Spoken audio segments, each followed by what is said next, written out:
Flow smoothing sounds like a logical solution, and it worked well for the Ottawa Hospital. It has improved accessibility and quality of care.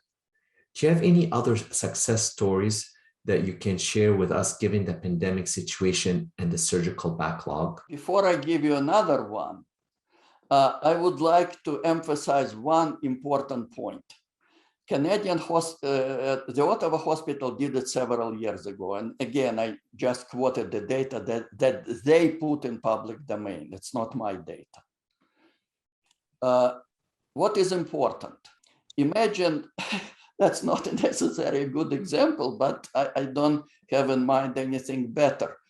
What if you deal with an alcoholic and you want the guy to stop binge drinking? You work on him, you lecture, you watch the guy, and guess what? The miracle happened. As long as you're watching the guy, he doesn't drink. Then you leave, and then what? Then he starts all over again. So it's very important. It's not just to smooth this patient flow, but to sustain this change. And that every hospital should do it, and every hospital should verify. One of their reports should be how many surgeries they're doing daily. Forever, they should report that. You ask for another example. Let me give you another example. Pretty impressive. And what I really appreciate about this example, that's an example I don't want to to hide it from you for a long time. That's University Health Network in Toronto. That's a flagship of the Canadian healthcare delivery system. That's #1 in Canada.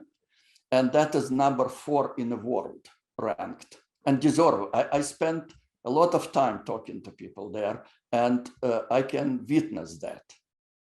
They deserve it. Let me surprise you. I got a call from their chief of surgery, Dr. Shavkeshevji, world-renowned surgeon. He has recently been elected to be the president of the North American Society of Thoracic Surgeons. I would say he is, if not the best, that one of the best lung transplant surgeons in the world. He called and said, help us to smooth surgery. That happened at the beginning of 2019. And I give him a lot of credit that surgeons, typically they have whatever they want. And yet he wanted to make sure that their patients are in a good shape. Another person who full-heartedly supported this effort is their CEO, Dr. Kevin Smith. So what happened there? They did smooth the surgery.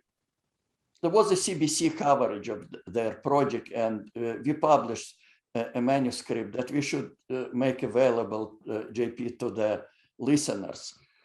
It's recent publication. So they finished the smoothing in March of 2020. The time matters, because that's exactly when the pandemic started.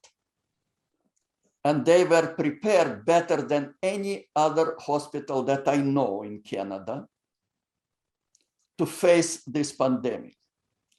Their access to care,